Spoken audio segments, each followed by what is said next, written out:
안녕하세요. 스타119 임광목 대표입니다. 9월 21일 일요일 아침에 인사를 드립니다. 여러분들 아시는 분들은 아시겠지만요. 제가 지난주 금요일부터 이틀 동안 지방 일정이 있어서요. 지방에 갔다가 좀 전에 사무실로 복귀를 했습니다. 오늘 일요일임에도 불구하고 사무실로 복귀를 한 이유는요. 주말마다 해야 되는 두 가지 루틴을 원래 어제 토요일 날 했어야 되는데 그 두 가지 루틴을 못 했기 때문에 좀 찜찜함이 있어서 그걸 하려고 사무실로 복귀를 했습니다. 첫 번째는 이렇게 유튜브를 통해서 시황을 정리를 해드리는 루틴인데요. 물론 이제 저의 그 정식적인 그 VIP 고객분들은 다른 채널들을 통해서 매일매일 소통을 하고 있지만 또 유튜브를 기다리시는 분들이 계실 것 같아서 유튜브를 영상을 올려야 되겠다 생각을 하고 사무실로 왔고요. 또 하나 두 번째는 제가 주말마다 하는 거 사무실 청소를 직접 하거든요. 제 친구들 중에 누가 이렇게 장난스럽게 얘기를 하더라고요. 임 사장은 무슨 청소를 직접 하고 그래? 도우미 쓰면 되지. 도우미를 쓰지 못해서 도우미를 쓸 수가 없는 상황이어서 청소를 직접 하는 것이 아니고요. 저 청소하는 거 좋아하고 또 좀 깔끔하게 하는 거 좋아하고 또 물론 이렇게 몸을 움직이면서 청소하다 보면은 여러 가지 활력소가 생기는 것 같아요. 그래서 직접 청소하는 걸 좋아합니다. 이 두 가지를 해결하려고 사무실로 복귀를 했고요. 이제 유튜브에서 오늘 유튜브 기다리시는 분들도 좀 계셨겠죠? 왜 이번 주에 주말인데 뭐가 안 올라오나 이렇게 생각하시고 기다리는 분들도 계셨을 것 같은데 시장을 좀 정리를 해드리겠습니다. 요즘 불리시 마켓 신건 분명하죠. 왜냐면은 한국도 코스피, 코스닥 최고치를 경신을 했고 뭐 미국 증시 계속해서 지난주에도 최고치를 경신을 했으니까 불리시라고 표현을 하는 건 맞는데 그럼에도 불구하고 스몰캡 그리고 중소형주들 그리고 시가총액 그 옐로칩 이하의 종목들은 거의 뭐 움직이질 않고 있고 정체 또는 하락 이런 종목들이 훨씬 많기 때문에 이게 정말 불마켓이라고 할 수 있나 이게 유동성 장세라고 할 수 있나 이런 부분에 대해서는 많이 회의적이다. 자, 그럼에도 불구하고 어떻게 사상 최고치가 경신을 하고 있지? 옐로칩 이하 그 중형주들 그리고 스몰캡 종목들이 이렇게 정체가 되어 있고 올라가지 못하고 있고 오히려 기존 종목들 중에서는 조정 추세에 있는 종목들이 있음에도 불구하고 사상 최고치 지수는 갱신을 하고 있는데 그럼 이렇게 지수가 최고치를 갱신을 하는 원동력은 무엇인가? 이걸 여러분들이 좀 이해를 하는 것이 시장의 지금 성격을 이해하는 것의 핵심이 아닐까 이런 생각이 들고요. 또 지난주에 나온 뉴스 중에서 또 시장의 성격을 설명해 줄 수 있을 만한 어떤 기업체의 뉴스가 있어서요. 그 뉴스 내용을 가지고 오늘 내용을 한번 진행을 해보도록 하겠습니다. 여러분들 지금 이제 미국 증시가 뭐라고 해야 되죠? 초격차라고 해야 되나요? 현저하게 압도적으로 지금 시총 1위가 엔비디아입니다. 엔비디아. 작년까지만 하더라도 그 엔비디아, MS, 애플이 앞서거니 뒤서거니 했었잖아요. 근데 지금은 압도적으로 그 엔비디아가 시총 1위. 근데 지금 시가총액이 얼마가 되는지 혹시 아시나요? 지금 시가총액이 4조 원 중반까지 올라와서 한국 돈으로 하면 6천조입니다. 6천조. 6천조라고 하면 여러분들이 어느 정도의 그 규모지? 이렇게 또 가늠을 한번 해볼 필요가 있을 것 같은데요. 우리 한국의 시가총액이 지금 삼성전자가 지난주에 정말 1년 거의 2년 가까이 되는 그 시간이 지나면서 잠깐 이제 8만 원에 터치를 했는데요. 그래도 삼성전자 시가총액이 우선주까지 합해서 500주밖에 안 돼요. 그게 이제 우리나라 그 전체 시가총액의 한 20%, 25% 정도 된다라고 하면은 우리나라의 지금 시가총액이 2,500조 정도 될 거다. 이렇게 계산을 할 수가 있는데 지금 엔비디아 한 종목의 시가총액이 우리나라 돈으로 계산을 하면 6천조니까 이게 어마어마한 시가총액. 자, 그런데 지금 엔비디아만 그런 게 아니고요. 그 시가총액 2위, 3위 MS, 그다음에 또 아까 애플, 그 밑에 있는 4위권에 있는 구글이라는 회사가 있잖아요. 구글은 이제 여러분들 아시다시피 그 알파벳 A, B 이렇게 해서 A, B 이렇게 그 주식 종류별로 다 합산을 하게 되면은 지난주에 구글 즉 알파벳이 시가총액 3조 달러, 3조 달러에 올라갔습니다. 그러니까 지금 시가총액 3조 달러 위에서 움직이고 있는 종목들이 미국의 경우 어떻게 되는 겁니까? 엔비디아는 뭐 아까 그 중반까지 4조 달러 중반까지 올라가서 6천조라고 했고요. 초격차고 2위에 있는 뭐 MS, 애플 그리고 4위까지인 알파벳, 구글까지도 이제 시가총액 3조 달러, 3조 달러 시대에가 열렸다. 그 밑에가 이제 뭐 메타가 있고요. 메타가 종목들은 아직은 3조 달러하고는 조금 거리가 있는 2조 달러대, 2조 달러대에 있는데 자, 그럼에도 지금 벌써 그 엔비디아를 빼고라도 3조 달러가 넘어간 회사가 물론 그 3조 달러뿐만 아니라 아까 그 엔비디아 같은 경우는 4조 중반대까지 해서 우리나라 시가총액 6천조에 해당된다고 말씀드렸는데요. 그 MS나 애플 그리고 구글까지도 이렇게 3조 달러대로 올라오는 일은 미국 증시에 있어서 초유의 일이다. 그렇기 때문에 사상 최고치가 경신이 안 될 수가 없겠죠.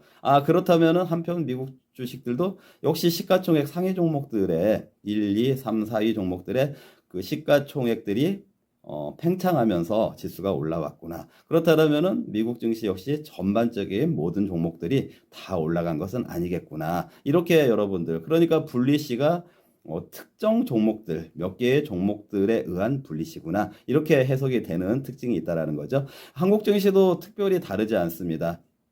지금 아까 삼성전자가 시가총액 우선주까지 해서 한 500조 정도 된다고 했는데요. 예전에 SK 하이닉스가 그 삼성전자 시가총액의 한 10분의 1 정도밖에 안 됐었어요. 그럼 뭐 50조밖에 안 됐는데 이게 불과 2년 전 얘기. 그런데 지금 그 SK 하이닉스 시가총액이 얼마까지 올라온지 아세요? 지금 35만 원 이렇게 올라타면서요. 그 시가총액이 250조 가까이 됐어요. 그러면 아까 삼성전자가 500조라고 했으니까 시가총액 2위인 그 SK 하이닉스 시가총액이 250조까지 올라왔으니까 삼성전자하고 SK 하이닉스가 별로 차이가 없어졌잖아요. 그러면 지금 코스피가 우리 지금 3,400선까지 올라와 있는데 자, 그런데 작년에 코스피가 2,900까지 갔을 때 삼성전자 주가가 89,000원이었거든요. 그렇죠? 기억나시죠? 자, 그런데 지금 삼성전자가 지난주에 좀 많이 올랐죠? 삼성전자가요. 근데 지금 이제 8만 원 언저리까지 와 있는데, 자, 그러면 작년에 고점이었던 89,000원보다는 훨씬 삼성전자 주가가 더 낮잖아요. 그런데 작년에 그때 코스피는 2,900밖에 안 됐다. 근데 지금은 코스피가 3,400이다. 자, 그럼 뭐가 이렇게 어떤 시가총액이 늘어나면서 이 코스피 지수가 올라간 것인가? 좀 전에 말씀드렸던 것처럼 SK 하이닉스가 예전에 50조밖에 안 되던 시가총액이 지금 250조까지 올라왔다. 삼성전자하고 비슷해졌다. 시가총액 1위와 2위가 둘 다 250조, 500조 이렇게 해가지고 그 SK 하이닉스가 삼성전자의 시가총액에 많이 접근을 했고, 자, 그렇다면은 이걸 동면에 그 뒷면으로서 해석을 해본다라고 하면은 코스피에 이 3,400까지 올라오는 데 있어서 주도적으로 혼자서 올라온 건 역시 SK 하이닉스밖에 없구나. 그렇기 때문에 옐로칩 이하의 종목들, 특히 중소형 종목들 이런 종목들이 움직임이 전혀 없구나. 이런 장세이구나. 그래서 우리가 이게 불리시 마켓이라는 거, 또 유동성 장세라고 하는데 과연 유동성 장세가 맞나? 불리시 마켓이 맞나? 체감하기는 좀 어려운 국면이다. 자, 그런데 이제 만약에요. 지금 아까 그 미국의 1, 2, 3, 4 위에 그 AI 관련된 그 시가총액 4위까지의 종목들이 3조 달러 이상의 그 시가총액으로 팽창이 되어 있고 또 지금 삼성전자 500조 그리고 하이닉스, SK 하이닉스 250조. 자, 그럼 이제 가정적으로 만약에 코스피가 5천 시대가 열린다. 정말로 정부에서 얘기했던 것처럼 5천 시대가 열린다라고 하면은 만약에 지금처럼 하이닉스 중심으로 삼성전자도 뭐 좀 어쨌든 시가총액 1위니까 작용을 하겠죠. 미국의 경우처럼 그 시가총액 1, 2, 3, 4, 5위 종목들이 미국의 사상 최고치를 주도한 것처럼 코스피가 그렇게 올라간다라고 하면은 또 역시 지수가 올라간들 중소형주들은 좀 소외를 받을 수밖에 없는데, 진정한 불마켓, 진정한 그 분리시 마켓이 가려면은 중소형주들이 움직여야 된다. 자, 그런데 이제 그럼 지금 여러분들은 어떤 전략을 가져가야 되겠습니까? 뭐 그 달리는 발에 올라타야 된다 해서 그 SK 하이닉스 이런 종목들에 올라타는 것이 맞을까? 그런데 이제 그런 것이 맞을까? 이거에 대해서 하나의 제가 통찰을 한번 제시를 해드리려고요. 그 지난주 뉴스 중에서 이 시장을 해석하는 데 있어서 좀 도움이 될 만하고, 또 전략적으로 접근하는 데 있어서도 도움이 될 만한 그 사례인 것 같아서요. 제가 오늘 인텔 얘기를 좀 하려고 합니다. 인텔. 자, 여러분들 인텔 하면 무슨 생각이 먼저 떠오르시나요? 얼마 전에 트럼프 대통령이 우리 그 이재명 대통령하고 그 정상회담 하기 1시간 전인가 2시간 전에 그 SNS에다가 이런 말을 올려놨잖아요. 퍼지가 뭐냐면 숙청, 니발루션 좋은 의미로는 혁명, 나쁜 의미로는 반란 이런 뜻이 있는데, 한국에서는 지금 무슨 일이 일어나고 있는가? 숙청이 일어나고 있고 니발루션이 일어나고 있는 것 같다. 이렇게 그 회담 2시간 전에 그 발표를 함으로써 발표가 아니고 그 SNS에 올림으로써 뭔가 그 이재명 정부에 대해서 불신감, 어떤 신뢰가 없다 이런 입장을 표명을 했던 적이 있었습니다. 그때 그 여담 한번 해볼까요? 왜 근데 니발루션이라는 단어가 왜 그 혁명이란 뜻이 되고 또는 반란이란 뜻이 됐을까? 이건 이제 에티말러지라고 하죠. 그 영어의 어원에 해당되는 건데, 상식으로 여담이 전 한번 제가 말씀드릴 테니까 상식으로 알고 가시면 좋을 것 같아요.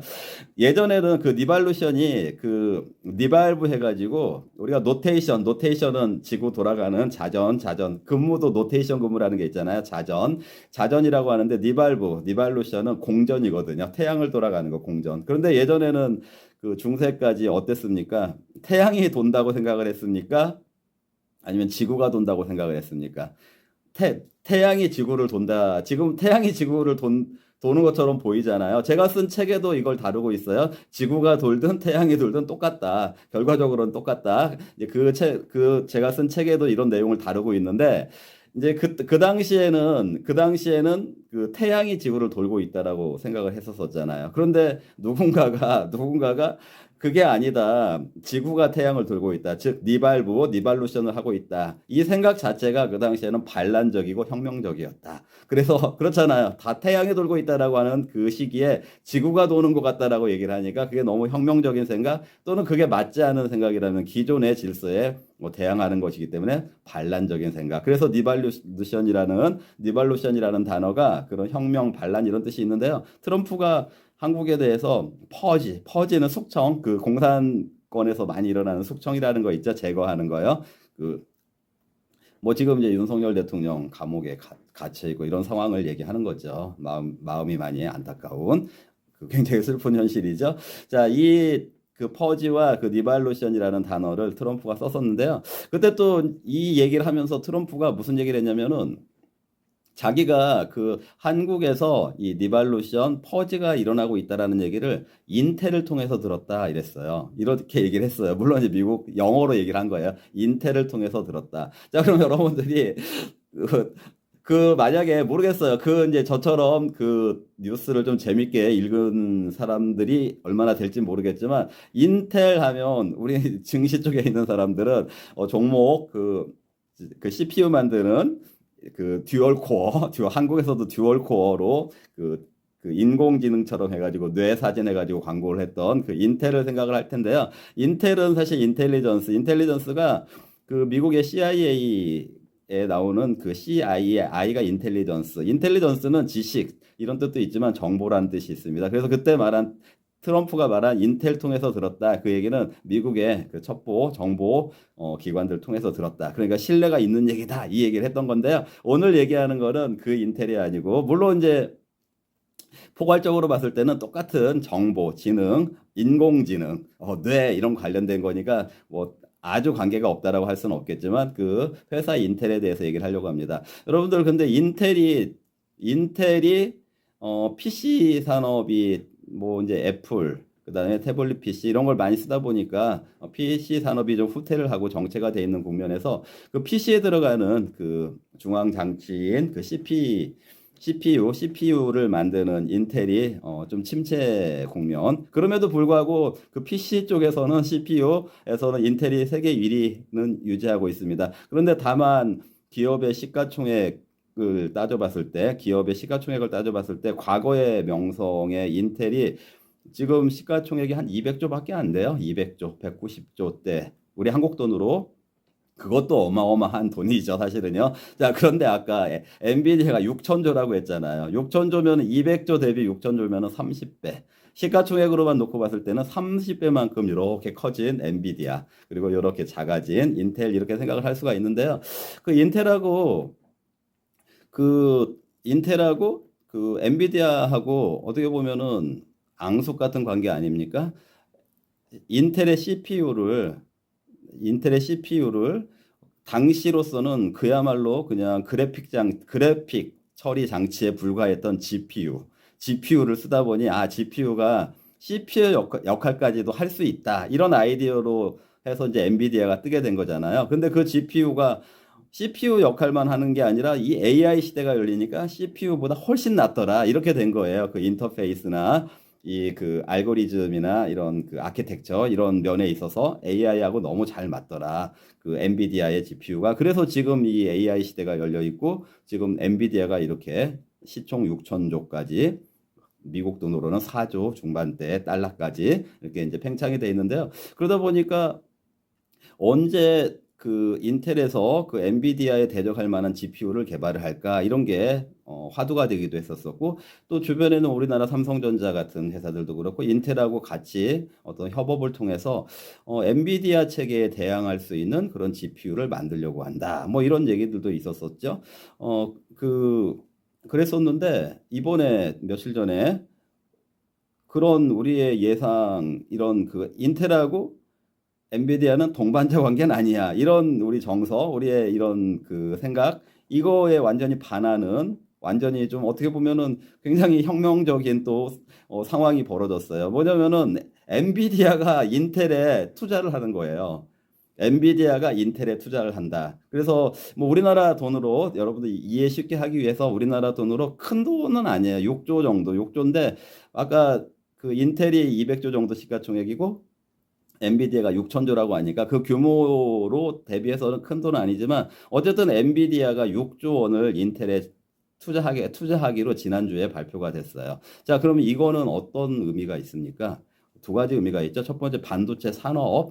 반도체 산업이 지금 뭔가 계속해서 뭔가 새로운 시대로 열릴 가능성이 있겠구나. 이 AI 시대가 지금 뭐 정점이 아니고 또 새로운 세계로 뻗어나갈 수가 있겠구나. 왜냐면은 엔비디아의 GPU와 인텔의 CPU가 결합이 돼서 뭔가가 만들어질 수도 있는 시대가 열릴 수 있겠구나. 이런 새로운 기대감이 이 반도체 산업에 새로운 기대감이 열리는 것이고 새로운 기대감이 형성이 되는 그런 뉴스, 그런 이벤트, 그런 사건이 된다라고 저는 생각을 하고 있고요. 또 조금 미시적으로 봤을 때는 인텔은 우리 그 삼성전자처럼 그 위탁 생산, 그 파운드리라고 하죠. 파운드리도 하고 있는 종합, 그러니까 파운드리와 그 어떤 설계와 이런 것들을 다 같이 하는 거를 종합 반도체 회사라고 하거든요. 그런데 인텔 역시 우리 삼성전자처럼 이 종합 반도체 회사인데 인텔도 파운드리를 하니까 미시적으로 봤을 때 그동안에 엔비디아의 그 GPU를 설계를 해준 거는 그 즉 ARM 그 회사이고 팹리스 회사이고 그걸 생산을 해준 회사들은 TSMC 대만의 TSMC였는데 엔비디아에 투자하면 앞으로 그런 것들을 엔비디아가 인텔에 투자를 하면 앞으로 그런 것들을 인텔이 맡게 되는 거 아니야? 자, 그럼 TSMC나 암 같은 회사들은 좀 그 경각심을 가져야 되는 거 아니야? 악재가 아니야? 이렇게 이제 평가할 수 있는 미시적으로는 그렇게 볼 수 있는 부분이 있는데요. 그럼에도 불구하고 그런 그 분위기가 중장기적으로는 그렇게 될 가능성을 배제할 수는 없지만 당장에는 뭐 엔비디아는 TSMC하고 그 파운드리를 맡기는 입장이 또 대만이라고 하는 그 엔비디아 젠슨 황이 대만 사람이니까 대만이라고 하는 공통점이 있으니까 뭐 당장에 TSMC에다 맡기던 걸 인텔에다 맡길 것 같지는 않고 또 모르겠어요. 그 설계 같은 거는 팹리스 역할은 종합 그 인텔이 굉장히 잘할 것 같거든요. 그런 부분들은 또 인텔이 만약에 가져간다라고 하면은 그 암 같은 회사 이런 회사들에게는 악재가 될 것 같긴 한 이런 것들도 여러분들이 참고는 하셨으면 좋을 것 같은데 그것과 함께 여러분들이 제가 지금 드리려고 하는 말씀 꼭 기억을 하셨으면 좋겠어요. 뭐냐면은 인텔은 사실 엔비디아 아까 주가 시가총액으로 6천조까지 올라갈 때 인텔은 이 바닥에서 주가가 기고 있었어요. 바닥에서 주가가 기고 있었는데 이번에 엔비디아가 6조 원 투자한다라고 딱 한번 쏴주니까 하루에 한 20% 정도, 20, 30% 정도 인텔 주가가 이렇게 올라갔거든요. 자, 무슨 말씀을 드리는 거냐면은요. 아까 모두의 시가총액을 움직인 종목들은 1, 2, 3, 4, 2 미국에서도 한국에선 SK 하이닉스였다. 그런데 지금 인텔 이런 걸 보니까 이렇게 인텔처럼 바닥권에 있던 주가들이 어떤 사건을 만난다고 하면은 튕겨서 한 20%, 30%가 올라가더라. 자, 그러면 그게 이벤트가 돼서 그게 하나의 또 모멘텀이 되면서 미국의 그 사상 최고치는 조금씩 더 경신을 해나가더라. 그럼 이번에 사상 최고치를 경신한 거는 인텔이 호재를 가져옴으로써 이렇게 사상 최고치가 올라갔잖아요. 그럼 물론 이제 엔비디아나 이런 것들은 그동안에 많이 올라왔지만 단기적으로 봤을 때는 그 모멘텀으로 인해서 인텔이 주가가 많이 올라갔잖아요. 무슨 얘기인지 아시겠죠? 자, 그러니까 지금 조금씩 앞으로도 뭐 그 막 코스피든 그 코스닥이든 계속 해가지고 그 지수가 막 올라갈 수는 없죠. 한계가 있죠. 거품이라는 것도 있으니까. 하지만 지금 아까 불리시 분위기가 유지가 된다라고 하면은 지금 인텔처럼 소외됐던 종목들이 한 번씩 튕겨 올라가는. 자, 우리 한국에서는 삼성전자가요, 불과 2주 전까지만, 2주, 3주 전까지만 하더라도 7만 원이 안 됐었어요.